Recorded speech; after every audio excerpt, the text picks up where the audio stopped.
Hey y'all, so I'm back with another video tutorial, and this client has already came in and we have soaked off her previous set, and now I'm going in and I'm going to start my natural nail prep. So I've already pushed back her eponychium, and then I'm going to come in with my cuticle bit, go around the back area of her nail plate and try to detach that dead skin that's there with the nail bit. Once I do that, I'm going to come in with my sanding band and just etch that nail plate. I want to make sure that I am taking all of the shine off of the nail plate, but I'm not putting any kind of harsh pressure when I'm doing this, because you can really cause damage when you're using these nail bits when you're on the natural nail plate. So I always make sure that I have a low speed and I am using the least amount of pressure that I can when I'm doing my natural nail prep. All right, once I have my natural nail prep done, I went in and I applied tips. Now the tips that I'm using are from Amazon. I'll be sure to leave the link in the description, but these are my favorite tips. I probably reach for these the most out of all of the tips that I have. They're the stiletto tips, and you can pretty much create any kind of shape with these tips. That's pretty much why I love them. Now she is going for stiletto, and I am going to just use my scissors and cut that tip into shape. Don't be afraid to do that too. Use your scissors to cut off just as much as you need, and that's going to help you to where you don't have to file so much when you're trying to create your shape. Now once I have that done, I'm going to come in with my hand file and just sharpen that shape up. And like I said, I am doing stiletto. That's the shape that we're going for. So when you're creating a stiletto shape, cut it into shape. Make sure that you take enough off of the sides. But when you come in with your hand file, start at the tip. Start where your point is and create that point first, and then work your way up to the sidewalls. I find that this makes a much sharper shape when you're creating stiletto. And the last thing I do for my prep is I go in and I blend the tips. So I'm only blending where the tip is at. I'm not blending the natural nail, but just right there where that tip meets the natural nail. You want that nice and smooth so you'll have a smooth surface to put your acrylic on. So now we're going to get into the design. I'm pretty much just freestyling on this one, y'all. I knew the colors that I wanted to use, but I had no idea what I was going to do. So I'm starting off on this pinky, and this one is just going to be all clear. At this point, I said to myself, okay, well, I want to do a marble, but not the acrylic marble that I normally always do. So I'm going to just do this one all clear. Then we're going to be doing a gel marble towards the end. And normally when I'm creating a freestyle, I'll think about all the sets that I have seen. If it's a set that I have already done, maybe it's a picture that I've seen and something has just really stood out to me, then I'll go off of that. And I really don't just choose from one pick. It is pretty much always multiple picks, and then I kind of just put everything together and hope it works out, okay? But that is typical of a freestyle when it comes to me. And I know the kind of clients who really come in and don't know what they want, basically. So I already kind of know when I'm going to be choosing a set for someone. Sometimes if I'm not too busy, I'll have a couple of days to think about it. I'll know they're coming up on my schedule, and I'll start getting some ideas together before they come, because the goal is to be ready when the client gets there. You know what I'm saying? Either it's the client who I'm counting on them to know what they want, or if it's on me, then I'm going to already try to have a design set in place, because any little thing can slow you down. So I try to be on top of it, y'all. Most of the time it does not work like that, but when it does, I'm trying to be ready and have that design ready to go. Now for the middle finger, I'm going in with this nude color, and I'm just going to do a full color of this. Now this nude, y'all know, call me Sir Mix-a-Lot, okay? because I be mixing.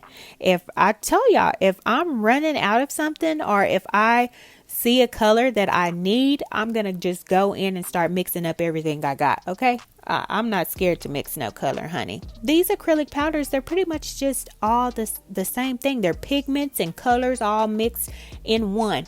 So mix you some. That's what I do. I do it all the time.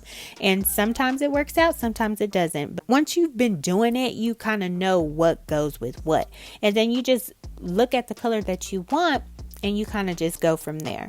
So I knew I wanted a dark nude. So I just went in and mixed me up a dark nude. Now here my application is always the same, y'all. I do either a 2 bead or a 3 bead, and that has really been working for me. I have been really trying to focus on my body application because I'm trying to get better at my filing time, and I noticed that I'm still having to file more. So that means it's in my application. So that means I'm skipping something or I'm not doing something right in my application. So as I'm recording, y'all, I record these videos for you guys, for you to learn, but I'm also learning too. I get to go back and look at these videos and kind of pinpoint stuff where I may be doing something wrong, or if I do something right on a set, I try to go back and go over those steps and see what I have done that works. So we're all learning here.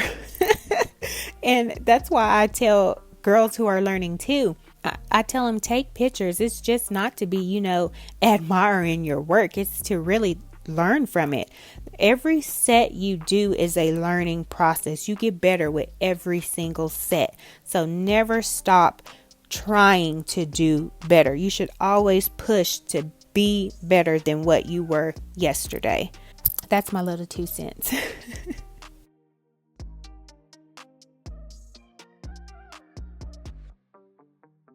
So this application, it's not a whole lot to it because towards the end, I'm going to be doing my design towards the end. I know here lately, I've really been doing most of my sets like that. And I don't know how it's been ending up like that, but I don't know. I'm just not doing a lot of acrylic design here lately, and that's okay. I still want to be able to try and do it all. So I don't shy away from anything. Here on the ring finger, I'm going to be creating a French. Y'all know if I'm choosing, you're getting a French in the design. I'm just loving French. I don't know. I can't see myself not getting away from it anytime soon. Something else has to come in and just really snatch it up for me. But I'm stuck on French for now, y'all. So she's getting a French. So I was going to go in and I was going to add another nude. I wanted something softer than what I had. Kind of more sheer, but not too sheer. Because when you're doing French, I feel like the worst thing to do is to have a sheer nail bed. And then you can see the client's natural nail under that French nail bed, the reverse. That has to be the worst thing to me. So I needed something that was sheer, but still it covered up everything. And I just couldn't find anything to match it. So I went in and applied that same color for my nail bed. I was not sure if it was going to work. I had my fingers crossed, but ultimately I think it came out okay.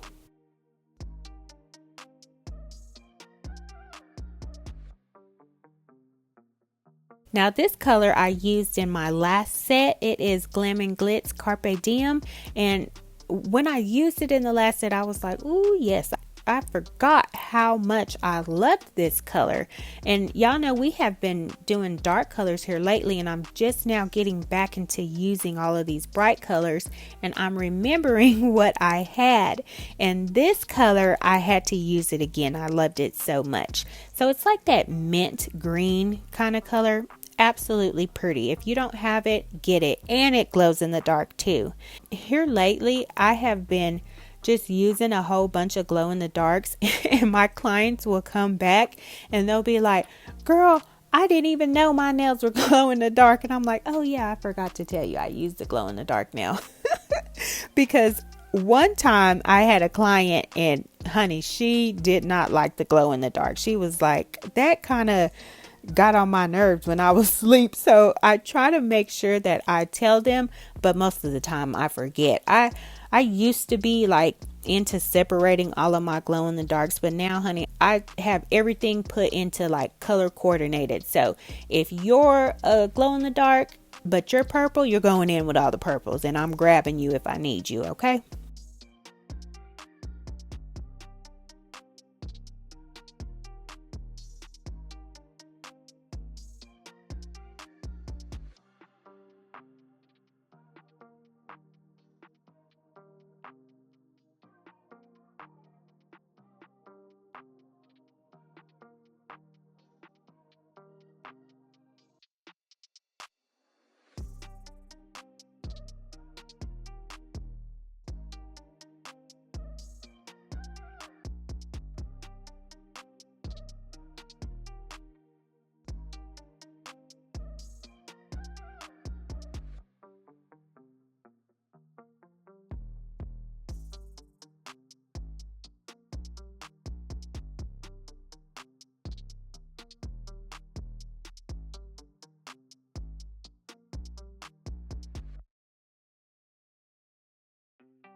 So I got my application all done, and now I'm going to come in and start finish filing these nails.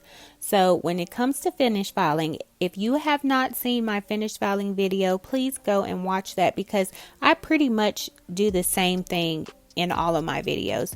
Sometimes I switch it up, but this is pretty much what I always do. I always start off with my hand file and I shape the perimeter of the nails first. Then I go in and I work the body, so I make sure to flush out the cuticle area, and then I smooth out the rest of the body. But your priority when you're finished filing should be sharpening the edge, so sharpen up your perimeter, flush out your cuticle area, and then just make sure the body is smooth. And once that is done, here are the nails, nice and sharp. I love stiletto, y'all. I cannot get enough of a good sharp stiletto nail. Sharp enough to kill, that's how I like it. Now I'm coming in and I'm going to start my design. So I just took some colors that were close to the Carpe Diem, and I just, like I said, Sir Mix-a-Lot, there I go again, mixing up some colors.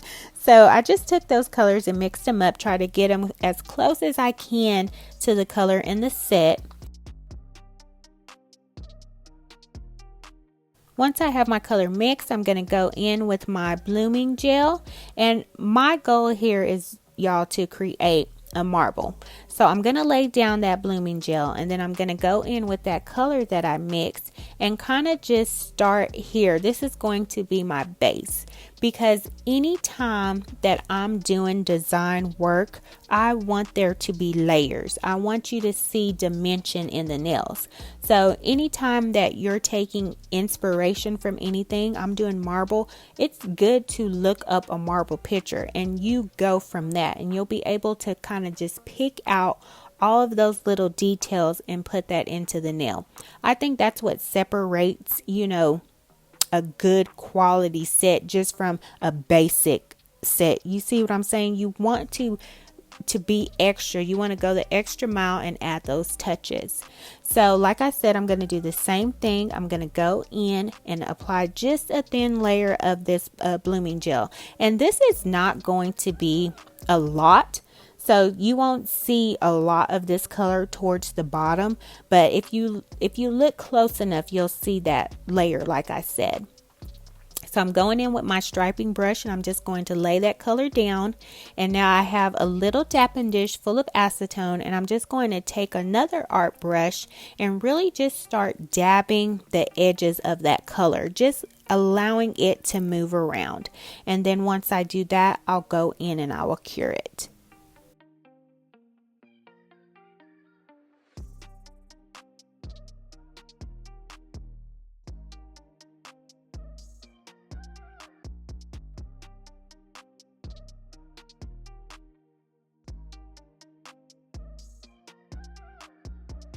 So once I have that first layer cured, I'm going to come in with just some regular white polish. Now this is stamping polish, but if you had just a regular polish, that would work. Now when it comes to marble, I find for some reason regular polish works a whole lot better, y'all. So I'm going to take my striping brush and I'm just going to create a line down the center of that nail. And now I'm going to come in with my acetone and I'm really only going to focus on the outer edge of the line. And I'm going to work on one side and then I'll move over to the other side. So I'll go in opposite directions, really trying to get that line not so perfect really. When it comes to designs like this, it doesn't have to be perfect. You want to see those irregular lines and you want to create some sharp lines and some faded lines. That's pretty much how a marble goes, but none of it is exact. You see what I'm saying?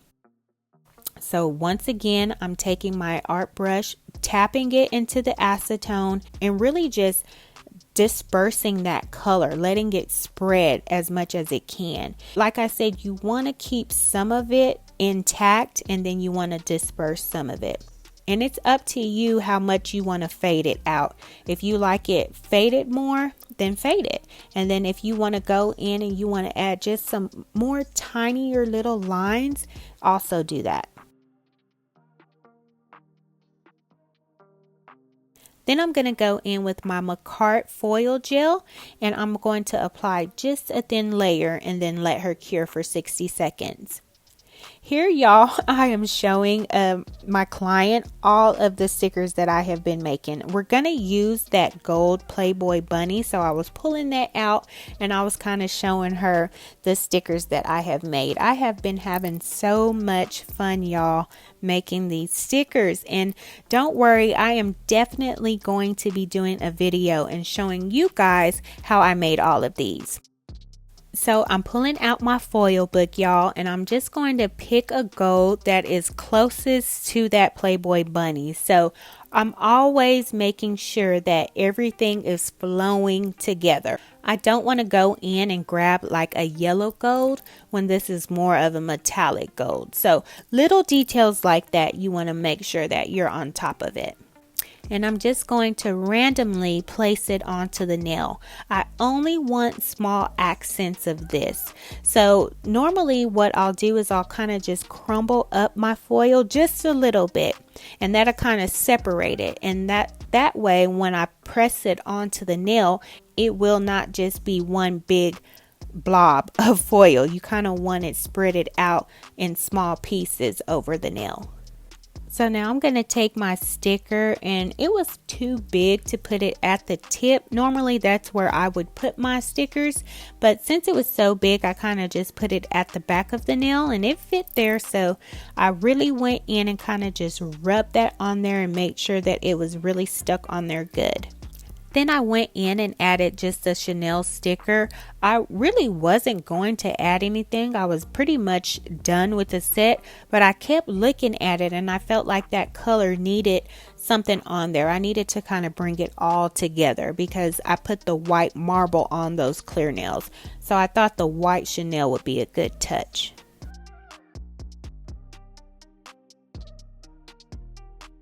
And once I have all of my stickers down, I went in and I just applied my top coat because anytime I do stickers, foil, anything like that, I always make sure that I cap it twice with my top coat or I'll cap it with a thin gel base and then with one layer of top coat. But you want to make sure that you really have that sealed in. So that completes this set, y'all. Thank you so much for watching. Don't forget to like, comment, and subscribe, and I will see you in another video.